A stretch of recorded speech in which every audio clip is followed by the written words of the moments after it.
నమస్కారం గురువుగారు. శ్రీమాత్రే నమ. చెప్పండి గురువుగారు. అసలు అదృష్టాన్ని తెచ్చిపెట్టే వస్తువులనేవి అసలు ఉంటాయా? ఉంటే ఎలాంటి వస్తువులుంటాయి? అవి ఎక్కడ పెట్టడం వలన మనకి అదృష్టం అనేది కలిసొస్తుంది? సరే, జనరల్‌గా మీరు అడిగిన క్వెషన్ బాగుంది గానీ, ఇంట్లో ఎటువంటి వస్తువులు పెట్టుకుంటే అదృష్టం వస్తది అనుకున్న విషయం కన్నా, ఇంట్లో ఎటువంటి వస్తువులు ఉండకూడదు అన్న విషయాన్ని ముందు తెలుసుకుంటే, అసలు ముందు తర్వాత అదృష్టాన్ని మనం తెలుసుకోవచ్చు. ఓకే. కామన్‌గా చాలా కాలంగా మనం ఒక గృహంలో నివసించినప్పుడు, హ్మ్. కొన్ని కొత్త వస్తువులు వస్తుంటాయి, కొన్ని పాత వస్తువులు అవును. పోతుంటాయి. హ్మ్.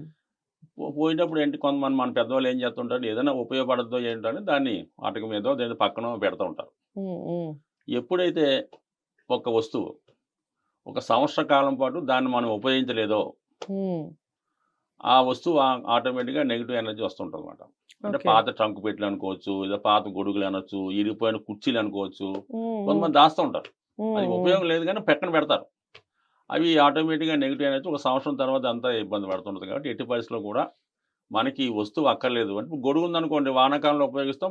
పక్కన పెట్టుకోండి పర్లేదు. రెయిన్ కోట్ పెట్టుకోండి పర్లేదు. హ్మ్. కానీ కొన్ని ఇరిగిపోయిన కొన్ని వస్తువులుంటాయి. వాడని కొన్ని వస్తువులుంటాయి. పాతయి కొన్ని ఉంటాయి. అవి కంపల్సరీగా డిస్పోజ్ చేయడం మంచిది. ఎవరికో ఉపయోగం హ్మ్. ఉన్నోళ్ళకి హ్మ్. ఇచ్చేయడం, లేదంటే బయట పెడితే పట్టుకుపోవడం జరుగుతుంటది. అంటే ఓకే. ఏదైతే మనం నిత్యం ఉపయోగిస్తున్నామో, అటువంటి వస్తువుల్ని కంపల్సరీగా మనం ఉంచుకోవాలి. పనికిరాని వస్తువులు, సంవత్సరం పైగా వాడని వస్తువులు డిస్పోజ్ చేయాలి. హ్మ్. హ్మ్. కొంతమంది ఏం చేస్తుంటారంటే, ఇంట్లో వాళ్ళకి ఏదో చిన్న యాక్సిడెంటో, కాలికి దెబ్బో తగులుతది. హ్మ్. యాక్సిడెంట్ అవుతది. దానికి సంబంధించినటువంటి కొన్ని వస్తువులు డాక్టర్ గారు కొనిస్తారు. హ్మ్. ఏది వాకరని, ఇంకోటని పెడతారు. సరే, ఈ హ్మ్. అబ్బాయికి బాగైపోయింది. వాడు బానే తిరుగుతున్నాడు. కానీ ఈ వస్తువులు మాత్రం లోన పెడతారు. హ్మ్. మీరెక్కడన్నా చూడండి. అవును. ఆ మూల పెడతారు. అటుకు మీద పెడతారు. అయి ఎందుకు మన ఉద్దేశ్యం ఏంటి? అయి మళ్ళా ఉపయోగిస్తే పని చేత్తాయని కదా! అంటే మనం హ్మ్. ఏం కోరుకుంటున్నాం? మళ్ళా హుహు. నెగెటివ్ కోరుకుంటున్నాం. అవి ఎట్టి పరిస్థితుల్లో కూడా ఉంచకూడదు. అంటే ఎంబటనే తగ్గిపోయిన ఎమ్మటనే అది హాస్పిటల్‌లోనో లేదంటే అవసరానికి ఇచ్చేయాలి తప్ప, ఆ వస్తువులు ఉంచితే మాత్రం మళ్ళా యాక్సిడెంట్‌లు అవుతుంటాయి. మళ్ళా ఉపయోగిస్తుంటారు కాబట్టి, ఓకే. ఈ చిన్న ఉదాహరణగా నేను అబ్జర్వ్ చేసింది మీకు చెప్తున్నాను. ఇదొకటి ఉండకూడదు. హ్మ్. దాని తర్వాత ఇల్లు ఓకే. శుభ్రంగా ఉండి పాత వస్తువులు లేకుండా చూడండి. ఇంకా హ్మ్. బీరువా అన్నది కూడా ముఖ్యంగా మనకి ఇంపార్టెంట్‌గా అది యజమాని రూమ్‌లో నైరుతి భాగంలో పెట్టుకోవడం. అంటే మనం తీసినప్పుడు బీరువా తీసినప్పుడు ఉత్తర దిక్కు చూడాలన్నమాట ఫేసింగ్. హ్మ్. అప్పుడు మనకి ఆ ధనాన్ని ఆకర్షించి అందులో ధనం నిలబడి ఉంటుంది. హ్మ్. హ్మ్. సో, ఆ ధనం నిలబడి ఉంటుంది. అందులో సాధారణంగా బట్టలతో పాటు దేవుడు ఒక క్యాష్ పెట్టుకునే అల్మారా అది ఉంటుంది. దాంట్లో ఎప్పుడూ ఎంతో కొంత క్యాష్ అంటే ఉంచుకోవడం మంచిది. జీరో మాత్రం ఎప్పుడు చేయకూడదు. ఓకే. ఎప్పుడైతే జీరో చేసామో మొత్తం జీరో అవుతది. ఎంతో కొంత డబ్బు పెట్టడం. అలాగే కొంత పాత నాణేలు కొన్ని ఉంటాయి. కొంత రాగి నాణేలు గాని, సో, అవి పెట్టుకోవడం అన్నది మంచిది. హ్మ్. అవి పెట్టుకోవడంతో మనకు కొంత అదృష్టాన్నిస్తాయి. కొంతమందేంటంటే మామూలుగా ఇప్పుడు ఈ గోమతి చక్రాలనేవి జరుగుతుంటాయి. హ్మ్. అవి హ్మ్. సముద్రంలో దొరుకుతాయి. అంటే సముద్రంలో దొరికిన ప్రతి వస్తువు కూడా లక్ష్మీప్రదమే మాట. హ్మ్. అటు ఉప్పు గానివ్వండి, గవ్వలు గానివ్వండి, శంఖాలు గానివ్వండి, ఇవన్నీ కూడా సముద్రం నుంచే లక్ష్మీదేవి పుట్టారు. సముద్రం నుంచే చంద్రుడు పుట్టాడు. సముద్రం నుంచే కామధేను పుట్టింది. అందుకని సముద్రంలో దొరికిన ప్రతి వస్తువు కూడా మనకి లక్ష్మీప్రదంగానే ఉంటాయి. హ్మ్. ఇందులో ప్రధానంగా మనం క్యాష్ బాక్స్‌లో పెట్టుకోవాల్సినయి గోమతి చక్రాలు. అంటే హ్మ్. రౌండ్‌గా చిన్నగా ఉండి దొరుకుతాయి. ఓకే. అవి ఒక 11 అది అంటే క్యాష్‌తో ఈక్వల్ మాట అది. హుహు. ఇప్పుడంటే డబ్బులొచ్చాయి. పూర్వం డబ్బులు లేవుగా. హ్మ్. అది పెట్టుకోవడం వల్ల అందులో ధనం నిలబడి ఉంటుంది. హ్మ్. లేదా హ్మ్. చిన్న తెల్లపాటి లక్ష్మీ గవ్వలు హ్మ్. అయి ఓ 11 అన్నా పెట్టుకోవచ్చు. అయి హ్మ్. పూజా మందిరంలో పెట్టుకోవచ్చు. బీరువాలో కూడా పెట్టుకోవచ్చు. ఓకే. ఇవి పెట్టుకోవడం వల్ల మనకి లక్ష్మీప్రదంగా ఉంటుంది.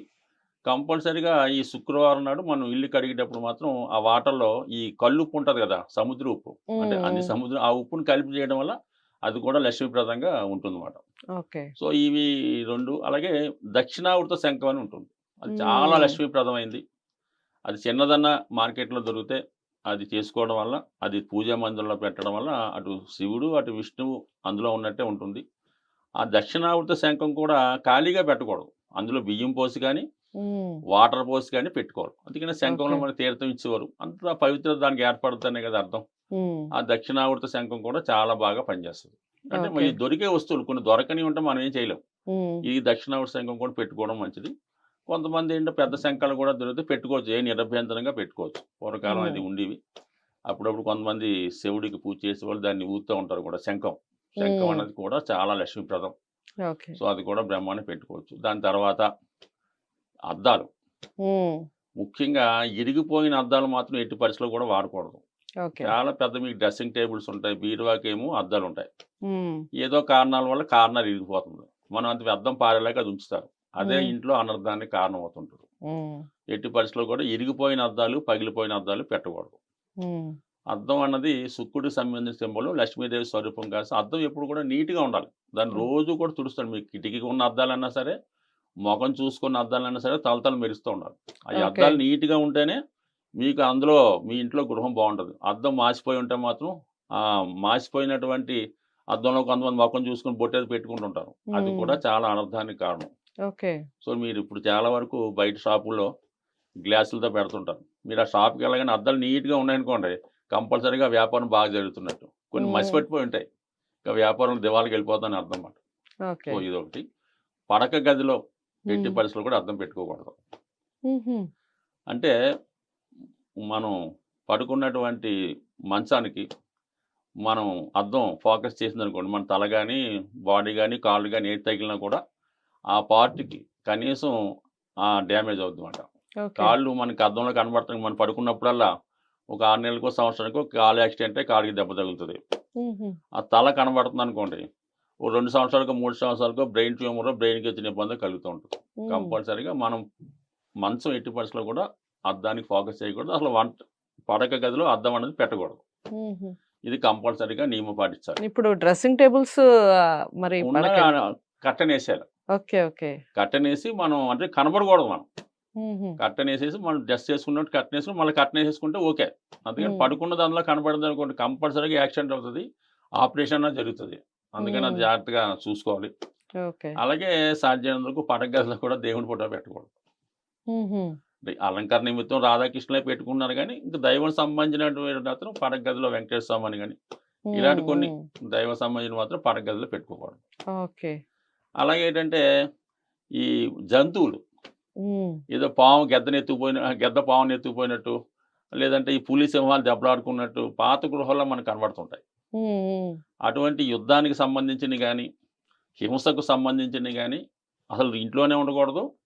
బెడ్‌రూమ్‌లో అసలు పెట్టుకోకూడదు. హ్మ్. యుద్ధాలకు సంబంధించినయి కత్తులు గట్రా పెట్టుకోకూడదు. దాని తర్వాత ఏంటంటే ఇరిగిపోయిన వస్తువులు పెట్టుకోకూడదు. బొమ్మలు గూడా ఎంత మంచి బొమ్మని ఇరిగిపోతే బయట పడేయాలి తప్ప ఇరిగిపోయిన బొమ్మలు పెట్టుకోకూడదు. ఓకే.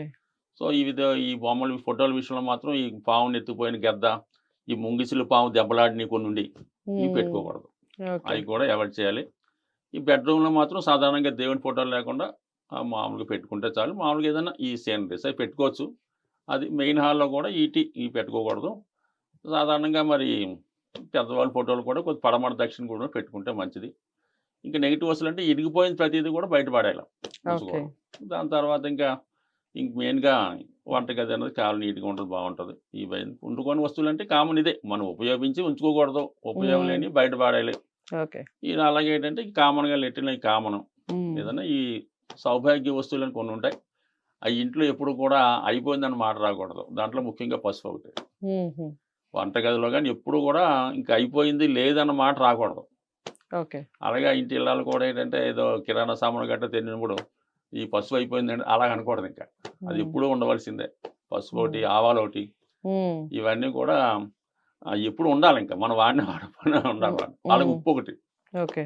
ఉప్పు ఎట్టి పరిస్థితుల్లో కూడా అప్పడకూడదు. కొంతమంది తెలియక గమ్మునెట్టి అడుగుతుంటారు. ఉప్పు అప్పడకూడదు. హ్మ్. అలాగే మనం తినేటప్పుడు వడ్డించేటప్పుడు మీరు వడ్డిస్తారు కదా! హ్మ్. మీరు కొంత ఉప్పేసారనుకోండి, ఇంకొద్ది ఉప్పేయమని కూడా అడగకూడదు. ఓకే. ఉప్పు మీరేసిందే తీసుకోవాలి తప్ప ఉప్పు అనకూడదు. మీకు మీరుగా ఏయొచ్చు. గానీ ఇంకో హ్మ్. కొద్దిగా ఉప్పేయమని మాత్రం అనకూడదు. హుహు. ఇవన్నీ కూడా కొద్దిగా అరిష్టం అంటారా అలా అడిగితే? అదొక ఇబ్బంది. నెగెటివ్ ఇబ్బంది.